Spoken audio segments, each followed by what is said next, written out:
qui vous dévoile tout le patrimoine, l'art et la culture de la ville. France Bleu Provence. Jusqu'à 9h30, télé, cinéma, concert, théâtre.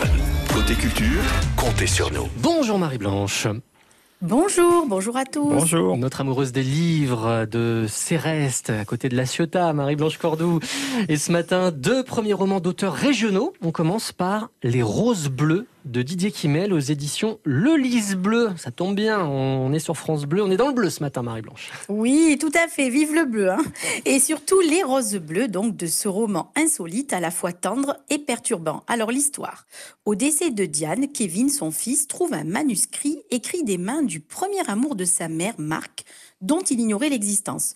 Au fil des pages, Kevin découvre une histoire d'amour intense qui commence par un bouquet de roses bleues, romantique à souhait, et pourtant on bascule soudain vers la confusion, l'intrigue et le tempérament étrange de Marc, qui oscille entre fantasme et réalité. Le lecteur est en haleine et il se perd parfois pour mieux se retrouver dans un dénouement surprenant. Un très joli premier roman rempli de sensibilité et de sentiments et qui nous fait voyager aussi de San Francisco jusqu'au bassin d'Arcachon. Les Roses Bleues de Didier Kimmel, et c'est aux éditions Le Lys Bleu. C'est noté. Et donc votre deuxième livre, toujours un premier roman, mais cette fois un tout autre sujet avec un titre intriguant, Comme une mouche collée à la vitre de Pierre Avrial. Dites-nous en plus, Marie-Blanche. Alors oui, bien sûr, mais si je vous dis 3 456 €, vous allez me dire c'est une belle somme, mais est-ce suffisant pour tout plaquer et changer de vie selon vous ? Ça me semble un peu juste.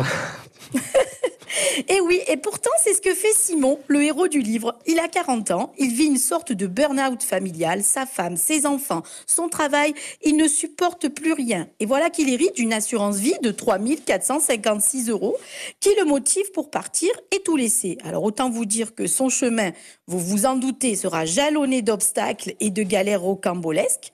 Va-t-il poursuivre malgré tout ce nouveau parcours chaotique ou revenir ?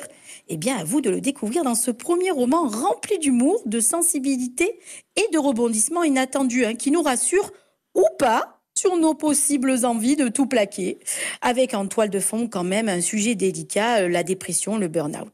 Donc je rappelle le titre, Comme une mouche collée à la vitre de Pierre Avrial, et c'est aux éditions Complicité. 2 coups de cœur d'artistes, d'auteurs régionaux. Voilà, Marie-Blanche Cordoue, merci. On se retrouve demain matin, évidemment, après les infos de 9h dans Côté Culture. Bonne journée Marie-Blanche. Bonne journée, merci. Eric, maintenant nous allons au Nu Cabaret de Mera.